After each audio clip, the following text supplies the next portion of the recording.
ایک نکتہ یہ کہ بہت سے حضرات درد، ابھی عوامی مسئلہ بھی ہے، عوام و خواص سب زندگی کے مشکلات میں مبتلا رہتے ہیں، اور آج کل زیادہ سے زیادہ مشکلیں بڑھتی جا رہی ہیں، فکری الجھنیں، ٹینشن، فکر، سائیکیٹرک پرابلمز، رات رات بھر نیند نہیں آتی، ادھر ادھر کے نہ جانے کہاں کہاں کے خیالات آتے ہیں۔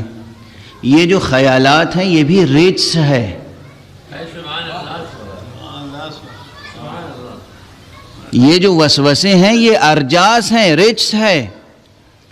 تو اگر اپنے ذہن کو، قلب کو غیر ضروری یا فاسد خیالات و فاسد جذبات سے پاک کرنا ہو تو ایک بڑا وظیفہ یہ ہے کہ آپ صرف اور صرف حب زہرا سلام اللہ علیہا کے ساتھ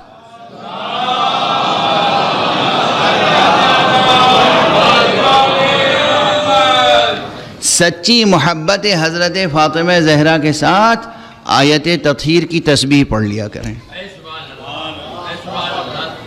یہ آیت تطہیر یہ آپ کے پورے وجود کی طہارت کی ضامن ہے۔ ایسی روح پاک ہوگی، ایسا نفس پاک ہوگا، ایسا ذہن پاک اور روشن ہوگا، ایسا دل آئینہ اور پاک ہوگا، صاف ہوگا کہ حقائق، معارف نازل ہوں گے، ادھر سے آپ کو معنویتیں نصیب ہوں گی اور زندگی میں سکون ملے گا۔ اسی لیے تسبیح نہ صحیح، یہ جو ہمارے بزرگوں سے روایت چلی آ رہی ہے،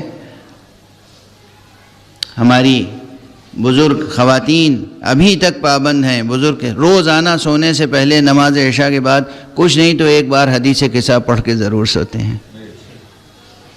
آپ دیکھیے جو لوگ اس کے پابند ہیں کیسی پرسکون زندگی ہے۔ آپ یہ سمجھتے ہیں کہ انہیں تو دنیا و مافیہ کا کوئی مسئلہ معلوم ہی نہیں ہے، انہیں کوئی ٹینشن نہیں ہے، ہمیں چونکہ دنیا کی خبر ہے اس لیے ٹینشن ہے۔ جی نہیں، ان کے پاس وہ طاقت ہے کہ انہیں سب کچھ معلوم ہے پھر بھی سکون نصیب رہتا ہے۔ اگر آپ بھی ان سے یہ تہذیب سیکھ لیں تو دنیا آپ کو پریشان نہیں کر سکتی، آپ دنیا کے ہر مسئلے میں مطمئن پائیں گے اپنے آپ۔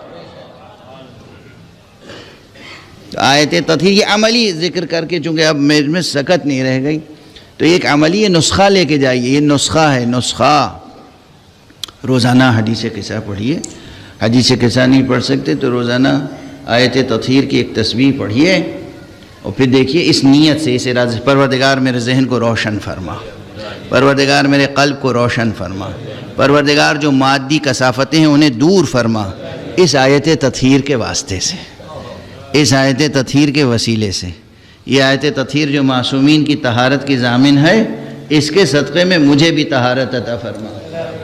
یہ عمل لے کے جائیے گا، آج جوان، بوڑھے، بچے سب غور فرما رہے ہیں۔